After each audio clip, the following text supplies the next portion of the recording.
nanay. Ang tunay na pagmamahalan ay nararamdaman mula kung nagsama pag-aaral. Kaya kulang pa ho itong pagsisilbi ko para mabayaran ang lahat ng hirap ng isang magulang para sa kanyang anak. Kaya hayaan po ninyo na ang isang katulad ko ay magbigay talaga ng paglilingkod dahil ito lang po ang maaari kong magawa para sa ating bayan. Kaya para mga bata, mga kabataan, lagi kayo magpasalamat sa lolo at lola ninyo. At sa mga magulang, hindi habang panahon tayo ay magkakasama. Pero dahil ito po ay hiram na buhay natin, kailangan gamitin natin lahat ng oras sa paglilingkod sa mga magulang at sa Panginoong Diyos. Kaya naman itong awitin ng pagmamahal ay aawitin ko para sa aking mga magulang bilang ako po ay anak ninyo, at awitin din po ito ng magulang para sa kanyang anak na mahal na mahal po niya. Yes!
Unahan. Gusto niyo po ba pang sumba na sayaw? Itong ating host singer din to eh. So, papakantahin kita nitong pang sumba natin. Sabi na na, gusto na. Susumba pa. Konting indak lang. Kasi ganito po ang mararamdaman natin sa oras na tayo po ay nandiyan na. Kaya gusto ko, advance celebration para sa mga senior natin sa Maynila, sa mga taga San Andres, Bukid, Maynila, na kapag si Mara Tamundong ay nandyan na, kayo po ang mag-o-opisina doon, hindi po ako. Yan po ay para sa inyong lahat. So gusto nating magising?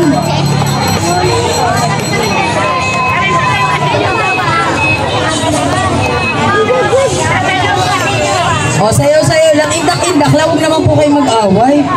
Baka naman... Oo. Awayin na lang natin yung may hawak ng budget na ayaw ibigay. Joke lang. Kasi tayo, hindi tayo dapat mag-away-away. Kasi tayo po, para parehas tayong nararamdaman. Gusto po lang natin ng maayos. So, para sa ating mga senior citizen na mahilig mag-zumba, kahit masakit na ang balakang, Available na at your nearby sari-sari